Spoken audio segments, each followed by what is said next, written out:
He shut off her oxygen twice. Testing her, was that panic or something planned? My chest locked up the second the oxygen stopped. I reached for the mask, but my dad's hand was already pulling it away. I was in my bedroom, hooked up to the machine I need just to breathe, and he was standing right beside me like this was normal. "We can't afford this anymore," he said, and just turned it off. Like it was a light switch, like I wasn't choking right in front of him. I couldn't even argue, no air, no voice, just staring at him while everything started going dark. Then he did something worse. He didn't panic. He watched me, calm, waiting, like he needed to see what would happen.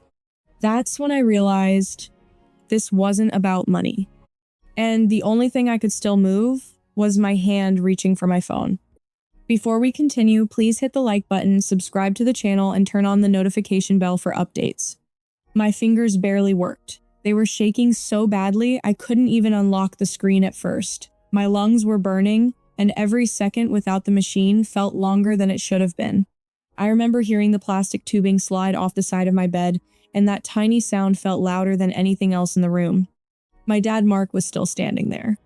He wasn't yelling, he wasn't frantic, he wasn't acting like somebody who had just made a bad decision in a moment of stress. He looked annoyed. That was the part that hit me hardest. Not angry, not scared, just annoyed, like my breathing had become one more household expense he was tired of dealing with.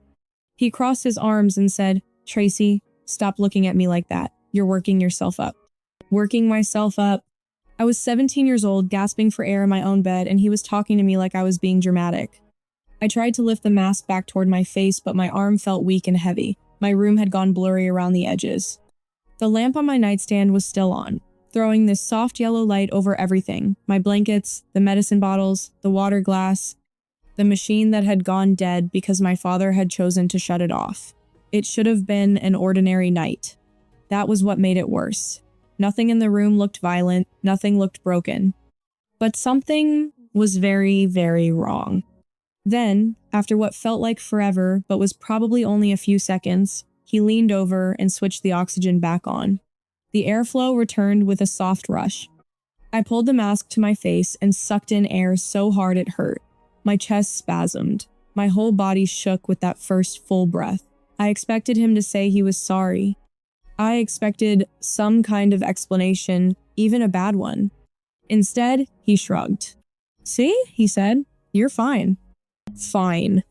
I couldn't answer him. I was still trying to breathe normally again, still trying to stop my hands from trembling. He turned away from me like the moment was over, like he'd proved something.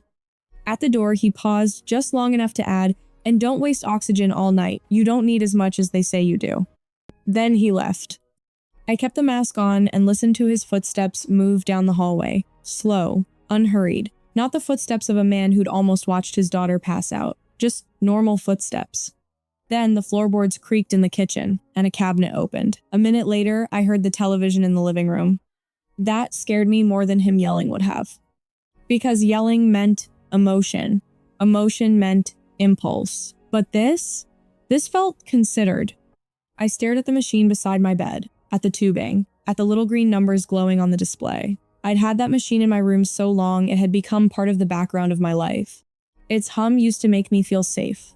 It meant I could sleep. It meant I could make it through the night. It meant if my chest tightened, I had help right there. Now, I couldn't stop thinking about his hand on the switch. This wasn't the first time he'd talked about the cost. Over the last year, every bill had turned into a comment. Every refill became a sigh. Every appointment came with some version of the same speech. Doctors always push more treatment. Insurance doesn't cover enough. At some point, Tracy, you have to stop depending on machines for everything. He said those things like, I had a choice. At first, I tried to defend myself. Then I tried to stay quiet. Lately, I'd started doing something worse. I'd started apologizing for being sick. That night, lying there with my heart still racing, I thought about the last appointment with my respiratory specialist, Dr. Alvarez had asked me a question directly, whether I'd had any problems at home with the machine, the medication, any interruptions. Before I could answer, my dad had jumped in. "She's fine," he'd said. "She worries too much." Dr. Alvarez had looked at me for half a second longer than usual, not enough to make a scene, just enough to notice. Back then, I'd convinced myself it meant nothing. Now I wasn't so sure. I sat up slowly, keeping the mask in place until my breathing settled. My phone was still on the mattress beside me. I picked it up and stared at the cracked corner of the screen. I didn't call anyone right away.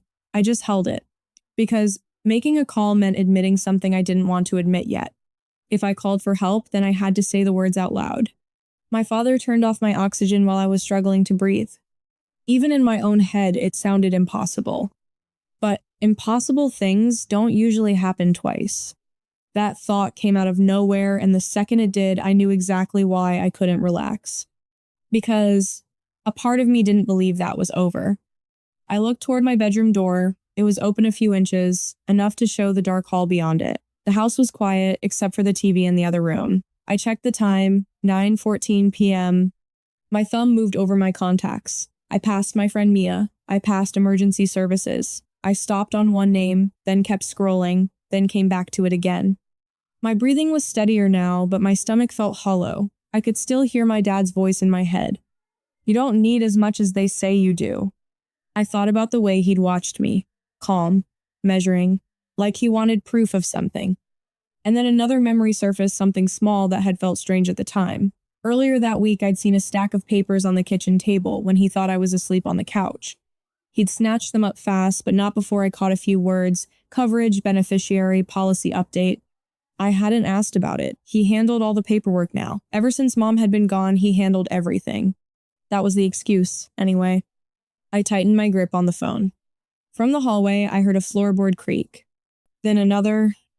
Slow steps. Coming back. I locked the screen so fast I nearly dropped the phone, shoved it under my blanket, and lowered my head against the pillow. I tried to make my breathing sound even, tried to look like I was asleep. The footsteps stopped right outside my room. The door moved wider with a soft push. I didn't open my eyes, but I could feel him there. For a second, he said nothing. Then, in a voice so casual it made my skin go cold, my dad said, "You don't need that thing all night." And I heard him step closer to the machine. My eyes were closed, but I was wide awake. I heard his hand brush against the machine. A soft click. For half a second, nothing changed. And then the airflow weakened. Not completely off this time, just lower, like he was testing something. I kept my breathing as steady as I could, terrified he'd notice the difference if I reacted. The mask still fed me air, but it wasn't enough. Not really. My chest had to work harder for each breath, and I could already feel that familiar tightness creeping back in. "See," he said quietly, almost to himself, "you don't need it that high." I didn't move. Didn't speak. Didn't open my eyes. After a few seconds, he stepped back. The floor creaked again, slower this time, and then he left the room. The door stayed open behind him. I waited. 10 seconds. 20. A full minute. Only when I was sure he wasn't standing there watching me again did I open my eyes. The machine's numbers were lower. I didn't even need to check twice. I could feel it. My breathing wasn't stable anymore. Not dangerous yet, but heading there. And he knew that. That was the part I couldn't ignore anymore. This wasn't him being careless. This wasn't stress or frustration spilling over. He was adjusting things, watching what happened, learning. I pushed myself up slowly and reached for the controls, turning the oxygen flow back to where it was supposed to be. The difference hit immediately. My lungs loosened just enough for me to think clearly again. I pulled the mask down for a second and just sat there staring at the machine. Why would he do that? Not just once, but twice in the same night. I grabbed my phone again. This time, I didn't hesitate as long. My thumb hovered over the same name as before. Dr. Alvarez. I hadn't saved it for emergencies exactly, but it was the only number I had that felt like it might actually matter. He knew my condition, he'd seen my charts, and more importantly, he'd seen me. Still, something stopped me from pressing call. Because calling meant this became real. Calling meant someone else would know. And if someone else knew, things wouldn't go back to normal after that. I swallowed, my throat dry despite the oxygen. From the living room, I could hear the TV again, some late night show, laughter. It sounded so out of place that it made my chest tighten more than the breathing did. How could everything feel so normal out there? I slid out of bed, carefully, keeping the tubing from tangling around my feet. Each step toward my door felt heavier than it should have. I stopped just before the hallway and leaned slightly, just enough to see into the living room. My dad was sitting on the couch, relaxed, one arm stretched along the back, the other holding the remote. His eyes were on the TV. There was no sign, none that anything had happened. No tension, no second thoughts. Just normal. He reached over to the coffee table and picked something up. Paper. A stack of it. He flipped through it casually, like he'd done it 100 times before. Even from where I stood, I recognized the layout forms, printed text, sections boxed off neatly. The same kind of papers I'd seen earlier that week. My stomach dropped. He paused on one page longer than the others, staring at it, then made a small adjustment with a pen. Writing something, changing something. I stepped back before he could look up and notice me. My heart was pounding now, not from lack of oxygen, but from something else, something colder. I went back to my bed, sat down, and stared at my phone again. Dr. Alvarez's name was still there. Waiting. This time, I pressed it. The call started to ring, but before it could connect, I heard footsteps again. Closer, faster. I panicked and ended the call instantly, dropping the phone onto the mattress just as my dad appeared in the doorway. He didn't say anything at first. He just looked at me. Then his eyes shifted down to the phone, and his expression changed. Not confused, not curious. Sharp. Who are you calling? My throat tightened. I tried to answer, but the words stuck. I adjusted the mask, buying myself a second, but he took a step closer. Tracy, he said, firmer now. Let me see it. I didn't move. Didn't hand it over. Something in me just refused. That was when his voice dropped completely. Cold, controlled. You don't need to involve anyone else in this. He reached toward the oxygen machine again. And this time, he didn't hesitate. The air cut out completely. No warning this time. No, you'll be fine. No pretending it was a test. Just silence and my body reacting instantly. I grabbed at the mask, but it was useless now. My chest tightened so fast it felt like something inside me had snapped shut.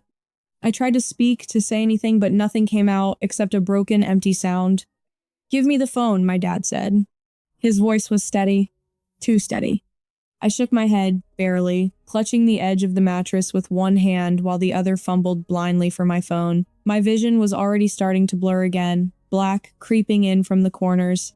Tracy, he said, sharper now. Stop being dramatic and hand it over. Dramatic. I forced myself to move. Not toward him, away. I slid off the bed, my legs barely holding me up, and hit the floor harder than I meant to. Pain shot through my knees, but it didn't matter. Nothing mattered except air. The phone was half under my blanket. I grabbed it, fingers clumsy, barely able to grip it properly. My screen lit up, too bright, too slow. Behind me, I heard him exhale. Annoyed. Not concerned. Fine, he muttered. Have it your way. He didn't rush to help. He didn't turn the machine back on. He stepped back. I could hear it, his footsteps moving away, leaving me there. That's when something inside me shifted. This wasn't a threat anymore. This wasn't him trying to make a point. He was letting it happen. My hands shook violently as I unlocked my phone again. The contact list blurred, names swimming together, but I didn't scroll this time. I hit the last number I'd tried. Dr. Alvarez. The call rang once. Twice. I pressed the phone to my ear, my other hand gripping the floor as if that could somehow hold me in place. On the third ring, it clicked. Hello? I couldn't form a sentence, my lungs wouldn't cooperate. All that came out was a strained, broken whisper. Help. I can't.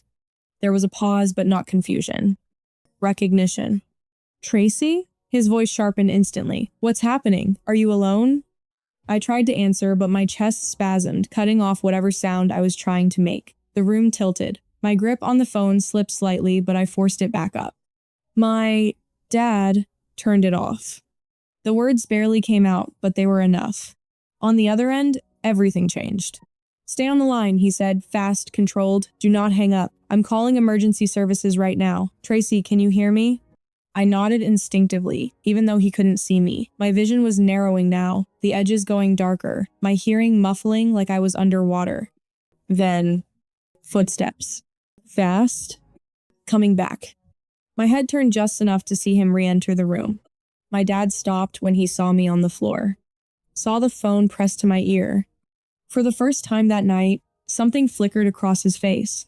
Not panic, not guilt. Calculation? Who are you talking to? He asked. I didn't answer. Couldn't. But I didn't hang up either. That was enough. He crossed the room in 2 quick steps and reached down, grabbing the phone out of my hand. No, I tried to say, but it came out as nothing. Hello? Dr. Alvarez's voice came faintly from the speaker. Tracy, are you still there? My dad looked at the screen, then back at me. And without a word, he ended the call. The silence that followed felt heavier than the lack of air. He held the phone for a second longer, staring at it, then slipped it into his pocket. I was still on the floor, still struggling, still not breathing right. And he just stood there, looking down at me. You shouldn't have done that, he said quietly. Not angry, not loud, just final. And then he turned and walked out of the room again, leaving the machine off, leaving me there. And this time, I wasn't sure if he was coming back at all. The silence didn't last. A sudden, violent pounding shook the front door. Not a knock pounding, sharp, urgent, repeated. My dad's footsteps stopped somewhere in the hallway. For a second, everything froze. Then the pounding came again, louder this time. Open the door. A voice. Authoritative. Not asking. My vision was barely holding together now, the room dimming in waves, but I could still hear everything. Every sound felt distant and too close at the same time. From down the hall, I heard my dad move again. Slower now. Measured. Like he was deciding something with every step. The pounding didn't stop. Sir, open the door now. Another voice joined the first. I tried to push myself up, but my arms gave out halfway. My body wasn't responding the way it should. The oxygen machine sat beside my bed, silent, useless, just out of reach. Then, a click. The front door. Voices flooded in immediately. What's going on? My dad said, his tone completely different now, controlled, almost confused. Is there a problem? We received a call about a medical emergency, someone replied. Firm, direct. Where is she? There's no emergency, my dad said quickly. My daughter's fine. Footsteps cut him off.